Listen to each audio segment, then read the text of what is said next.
Hola a todos y sean bienvenidos a un nuevo video en este canal.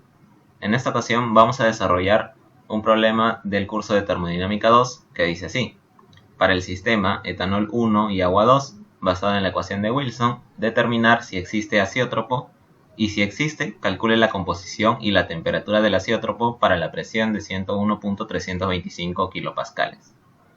Bien, primero debemos recordar la condición para que exista un azeótropo, y es la siguiente.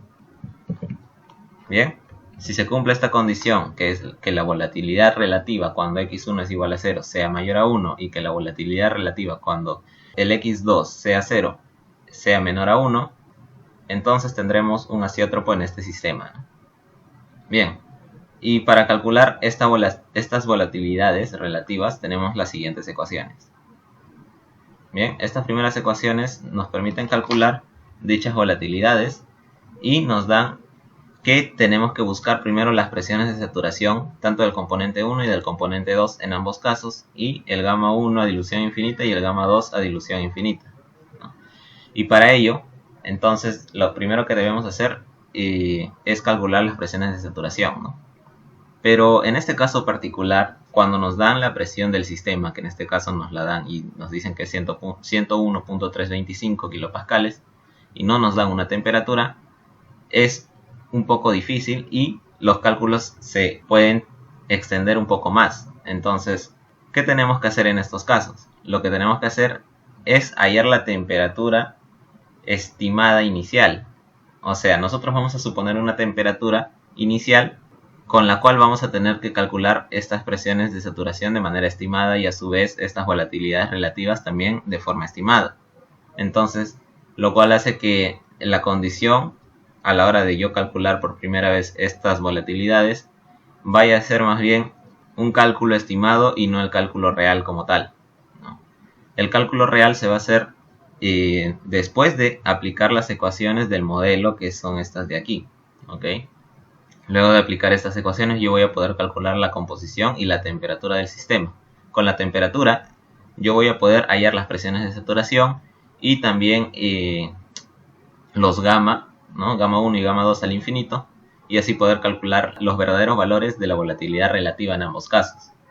Bien, para ello primero debemos hallar las temperaturas de saturación y necesitamos los parámetros de Antoine, que son los siguientes. Bien, aquí tenemos los parámetros de Antoine o Antoine para el componente 1, que en este caso es el etanol, y el componente 2, que es el agua. Bien, estos parámetros A, B y C, tanto del componente 1 y 2, están en base a la siguiente ecuación de Antoine. Ya hemos dicho en anteriores videos que estos parámetros dependen de qué tipo de ecuación se esté utilizando, ¿no? Y qué tipo de magnitudes tenga la temperatura y la presión, ¿no? Qué tipo de unidades. En este caso se está trabajando con temperatura en grados Celsius y la presión en kilopascales. Bien, entonces estos son los parámetros que le pertenecen a esta ecuación. Entonces, una vez teniendo estas ecuaciones y los datos del problema, que son la presión que nos dan que es 101.325 kilopascales, y bueno, el R que lo vamos a necesitar, ¿no? Este R es 1.987, ¿en qué unidades? En caloría por mol grado Kelvin, ¿sí? Está en esas unidades. Lo ponemos en estas unidades debido a que en fórmulas posteriores, como por ejemplo estos lambda,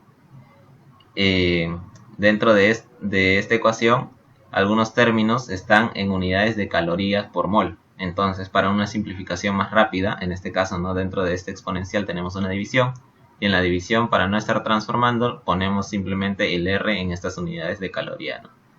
Bien, entonces prosigamos. Una vez con estos datos del problema podemos hallar las temperaturas de saturación.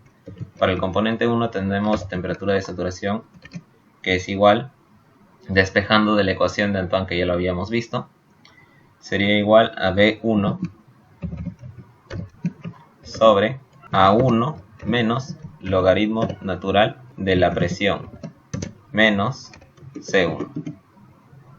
Bien, y esto va a ser igual a 78.199.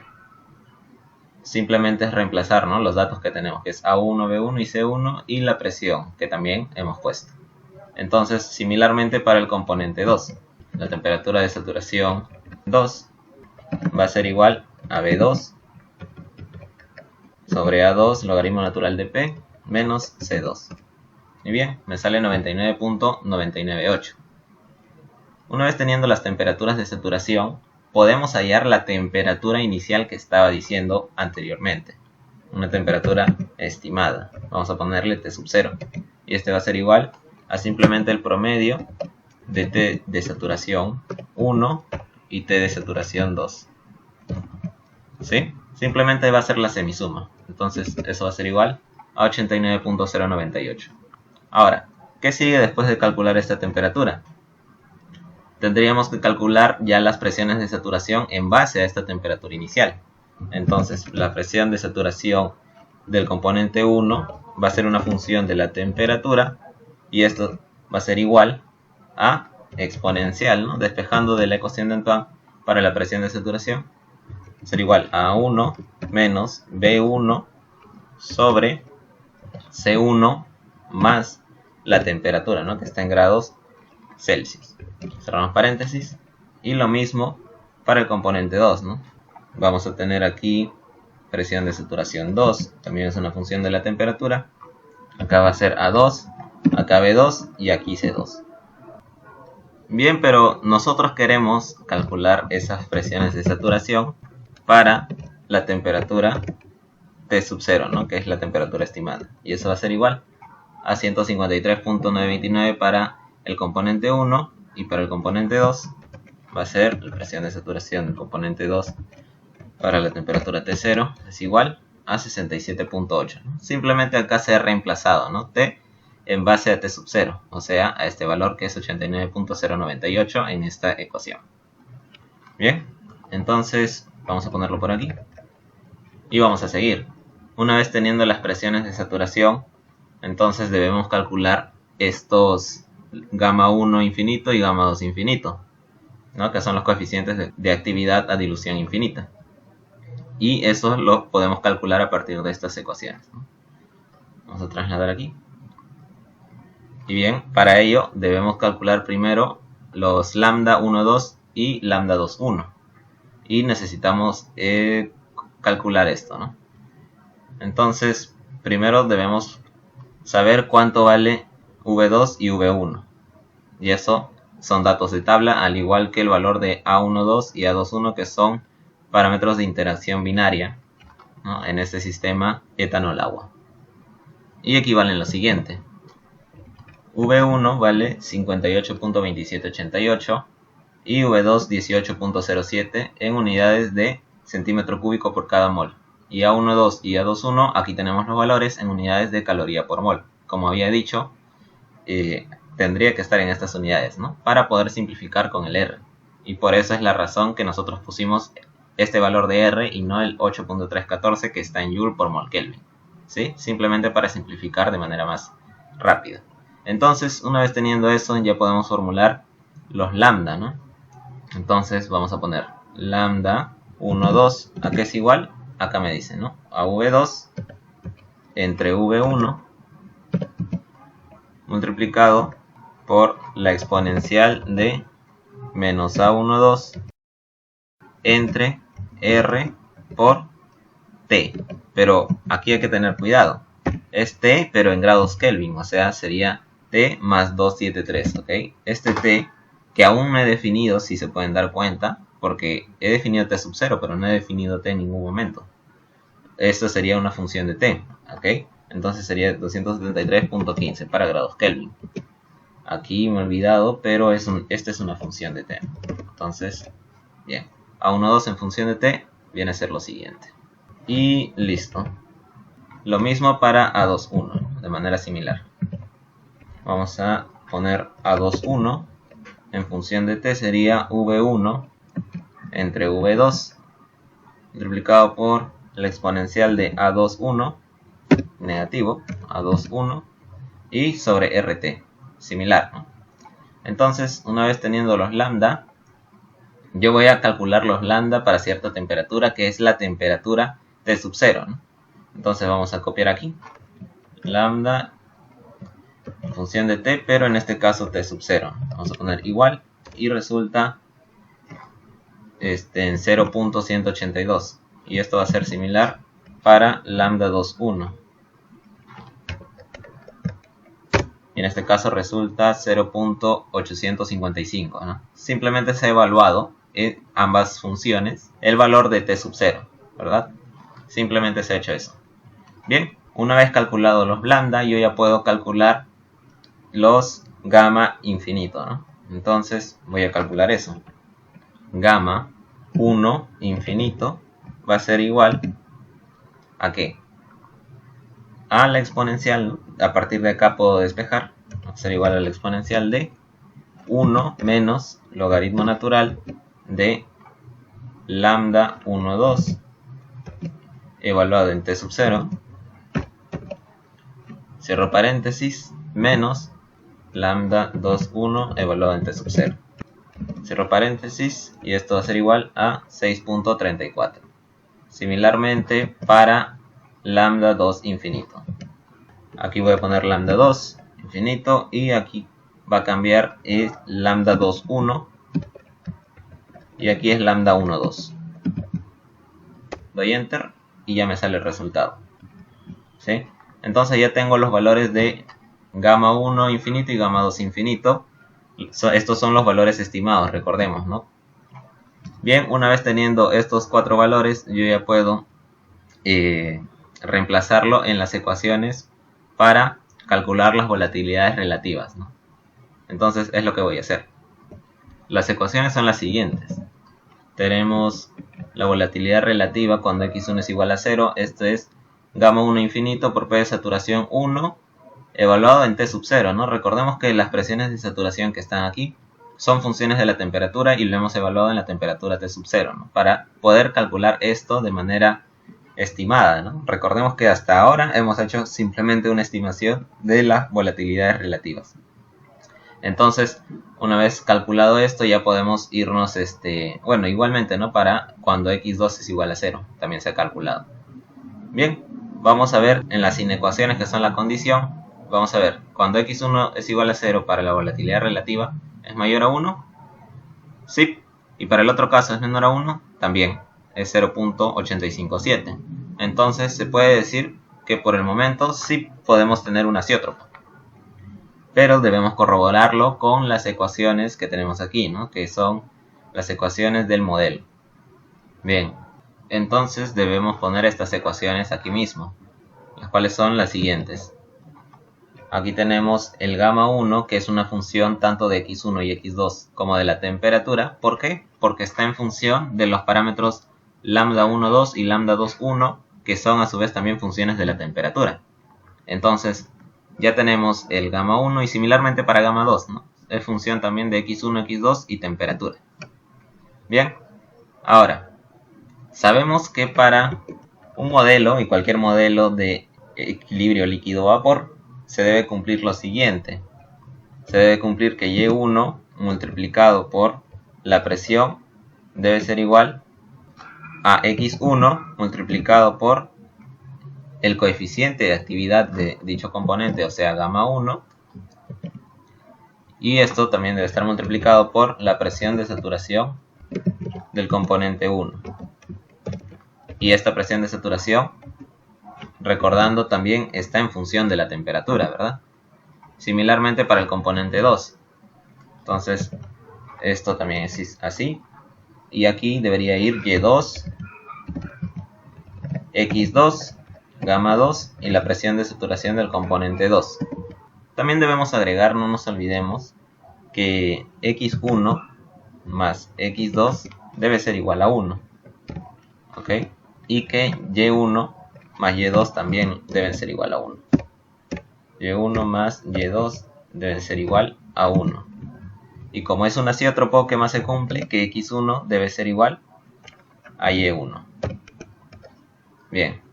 Ahora, para poder resolver estas ecuaciones que no son lineales, ¿no? Porque tenemos el gamma 1, que es una expresión bastante larga, es una función de la temperatura de X1 y de X2 también, y las presiones de saturación también están en función de temperatura. Entonces vamos a resolverlo Pero antes de resolver tenemos que dar las estimaciones iniciales, ¿no? Para que el programa haga sus iteraciones necesarias. Entonces, estimación inicial, ¿para quién? Para x1, son las variables que quiero hallar. Entonces, ¿cuál es la que quiero hallar? x1, le vamos a dar una estimación de 0.5. x2 también queremos hallar, pero sabemos que es 1 menos x1, eso es igual a 0.5. Y y1 debe ser igual a x1, ¿no? Entonces, así lo ponemos. Y y2 debe ser igual a x2, ¿no? Ya que estamos hablando de un azeótropo. Bien, colocamos esas estimaciones iniciales y no nos olvidemos de la temperatura que aún no le hemos definido, ¿no? Tenemos que darle una estimación inicial. Podríamos darle la temperatura que hemos calculado como inicial y estimada, ¿no? Que este es sub 0. Y este es igual a 89.098 grados Celsius. Entonces, una vez hecho eso, ya podemos encontrar las variables que queremos, ¿no? Que aquí tendría que poner encontrar, ¿no? Find, y las variables. Quiero x1, x2, y1, y2 y también quiero la temperatura, ¿verdad? Entonces vamos a insertar una matriz para que me entregue los valores, ¿no? ¿Cuántas variables son? 5, ¿no? Entonces 5 filas y una columna. Entonces aquí vamos a poner 2 puntos, damos enter, ponemos un poco más abajo para no estorbar estas ecuaciones, y aquí simplemente ya tendríamos que poner x1 igual, y el programa ya me otorga el valor igual. Aquí sería y1, o bueno, x2 igual, y es igual a 0.128. Aquí vamos a poner y1 igual, obviamente tiene que ser igual a x1, ¿no? Por la condición que le establecimos aquí. Y y2 va a también resultar igual que x2. Esto no hemos puesto aquí, lo podríamos haber puesto, pero con esta igualdad me es suficiente. ¿Por qué? Porque si x1 más x2 es igual a 1 y y1 más y2 es igual a 1, al ser x1 igual a y1, ya podrán darse cuenta que x2 también debe ser igual a y2, ¿no? Simplemente es eso. Podría ponerlo, pero ya estaría un poco como redundando. Entonces simplemente con este me basta. Y por eso el programa también puede calcularlo sin ninguna complicación. Entonces, ¿qué más? Tenemos la temperatura que también lo ha hallado. Y esto va a ser igual a 77.893. Bien, sale bastante diferente, podríamos decir, a la estimación, ¿no? Ya que este ronda el 90 y esta temperatura ronda el 80, ¿no? Una diferencia de 10 grados. Pero para hacer una estimación inicial, cuando no sabíamos nada con respecto a la temperatura, estaría bien. Entonces, ¿qué más? ¿Qué nos pedían? Nos pedían la composición, ya la tenemos, y la temperatura, ¿no? Bien, pero como dijimos, el cálculo de estas volatilidades relativas era una estimación, ¿no? O sea, esto sí me confirma, o bueno, me decía que podría haber un azeótropo, pero no era una confirmación como tal, sino era una indicación. Entonces, ¿por qué? Porque la temperatura T sub 0 no es la temperatura real del sistema, sino era una temperatura estimada. Pero ahora que ya tenemos la temperatura real y los datos de composición me salen lógicos, y ya he corroborado que existe el azeótropo a esta composición, entonces yo puedo recalcular estas volatilidades relativas, ¿verdad? Para ello, ¿qué necesito? Simplemente necesito esto de aquí, ¿no? Las presiones de saturación también las necesito. Vamos a copiar esto de aquí también, y necesito esto, ¿no?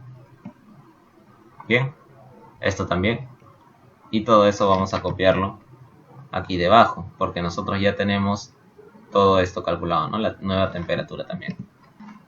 Bien, entonces ya tenemos esto, ¿no? Lo único que tendríamos que hacer es cambiar los valores de la temperatura T sub 0, ¿no? Y poner la temperatura T, que es la que hemos hallado aquí. Entonces yo le doy enter, por ejemplo, y ya cambia su valor de manera similar aquí y en todos, ¿no?